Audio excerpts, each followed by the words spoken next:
Patrick Hutzel from intensivecarehotline.com with another quick tip for families in intensive care. So today's tip is about, again, a question from a reader, which is a very good question today. So our reader, Lauren, says, how do I really know if my husband's organs are shutting down?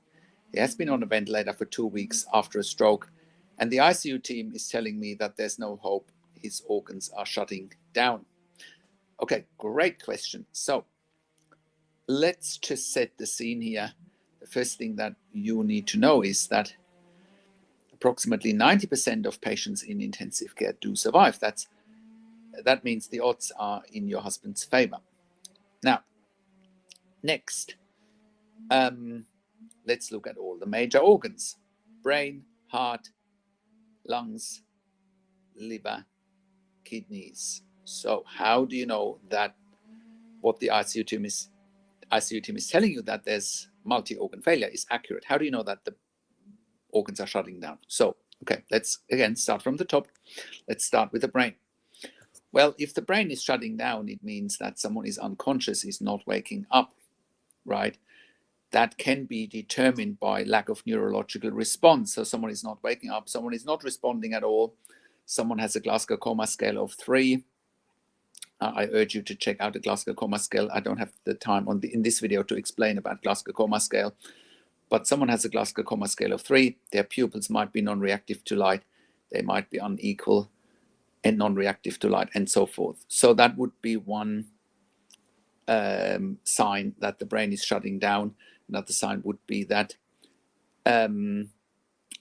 your husband is not waking up despite being off sedation for many days, and there's no sign of waking up. That could be one sign from a brain perspective. Let's move down the body. Let's look at the lungs. When are the lungs shutting down? Well, the lungs are shutting down when ventilation requirements are going up. You mentioned that your husband is on a ventilator. So, if his FiO2 is going up, the oxygen that he needs, if that's going up, all the way up to 100%, if his PEEP requirements are going up, if his pressure support requirements are going up, if his tidal volumes are going down, if the correlating blood gas is poor, those would be signs that your the husband's lungs are shutting down. A chest X-ray would confirm that. If the lungs are shutting down, and those would be signs there, right? And also, if your husband can't come off the ventilator and he's on high oxygen support, high PEEP support, high pressure support, and X-rays are really looking poorly, that also means he couldn't have a tracheostomy because it would be deemed unsafe to perform a tracheostomy. So that could be another sign. Next, from a heart perspective, if the heart is shutting down, it means that blood pressure is low and your husband would need to be started on inotropes or vasopressors, right? That could be one sign. Another sign could be that there's heart failure and there's pulmonary edema, which then links back to the lungs. Another sign could be that, in spite of inotropes or vasopressors such as noradrenaline, norepinephrine, dobutamine, dopamine, milrinone, adrenaline, epinephrine, and so forth, that the blood pressure isn't going up and that the peripheries are pretty cool. What that means is, the extremities, feet and hands are really cold and potentially also purple or blue, which often goes hand in hand with lactate going up. So another sign that organs are shutting down is that lactate is going up in the blood results. So ask for a lactate result. Other signs with the heart in particular is an ultrasound of the heart can also confirm if the heart is not working properly. For example, if ejection fraction is really poor. Next, kidneys, right?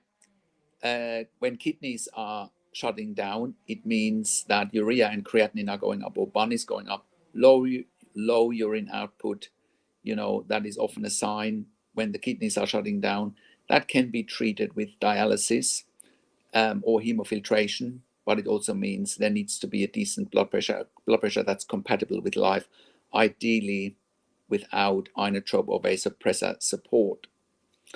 Next, what if the liver is shutting down? Again, you would see that in liver enzyme results, in the blood results, and you would also see that a patient might be potentially jaundiced, right? So those are the major signs for the organs if your husband's going into multi-organ failure and all the major organs are shutting down. Now, having said that, let's just paint the worst case scenario here. Just because your husband's organ might shut down, that doesn't necessarily mean he can't survive. I've seen plenty of patients in ICU after having worked in intensive care for over 20 years in 3 different countries and having looked after hundreds, potentially thousands of critically ill patients and their families.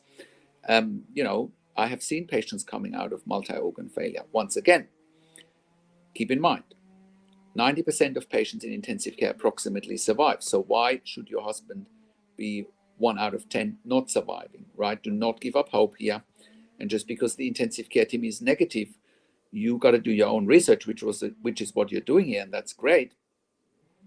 But you got to dig deeper, and you also have to make sure in a situation like that that your husband is getting best care and treatment. So they might be telling you that your husband's organs are shutting down, but they're not offering him best care or treatment. So that is really important, that you get a second opinion and you get consulting and advocacy, making sure they're doing all the right things. What if they're telling you your husband is going into multi-organ failure and they could prevent that by giving him more treatment or alternative treatment that they haven't told you about?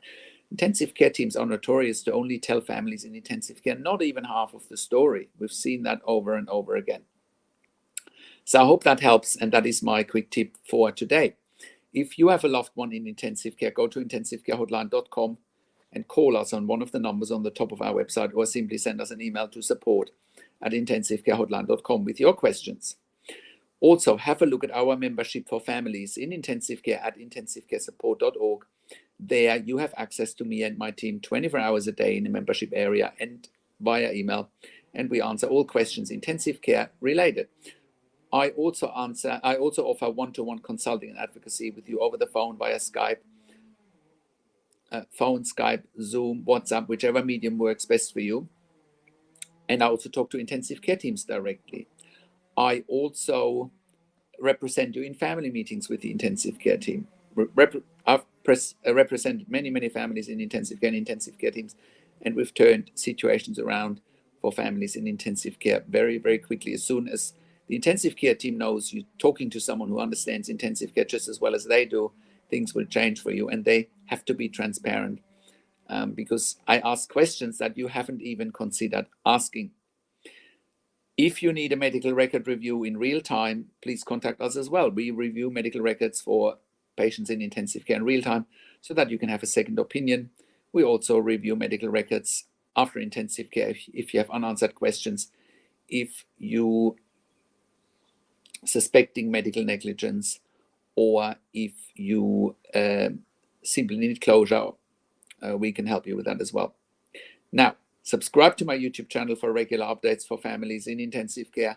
Click the like button, click the notification bell, comment below what you want to see next or what questions and insights you have from this video. Share the video with your friends and families. Thank you so much for watching. This is Patrick Hutzel from intensivecarehotline.com, and I'll talk to you in a few days. Take care for now.